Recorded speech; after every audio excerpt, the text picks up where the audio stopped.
नमस्ते और हाइड्रोसैट जानकारी में आपका फिर से स्वागत है। इस ट्यूटोरियल में मैं आपको दिखाऊंगा कि Samsung S25 Plus पर सर्च के लिए सर्कल को कैसे अक्षम या सक्षम करें। आइए शुरू करें। जैसा कि आप देख सकते हैं, वर्तमान में अगर मैं अपनी उंगली दबाकर रखूं तो मैं कुछ खोजने के लिए उसे घेर सकता हूं। जैसा कि मैं अब देख सकता हूं, हमने अपना वर्तमान वॉलपेपर भी खोज लिया है और इस फंक्शन को अक्षम करने के लिए हम बस सेटिंग्स में जाते हैं। थोड़ा स्क्रॉल करें जब तक कि आपको डिस्प्ले दिखाई ना दे।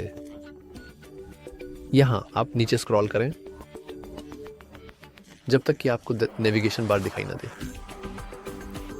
और यहाँ हम बस सर्च के लिए सर्कल को अक्षम या सक्षम करते हैं। यदि आपको यह वीडियो सहायक लगा तो कृपया लाइक और सब्सक्राइब करने पर विचार करें। देखने के लिए धन्यवाद।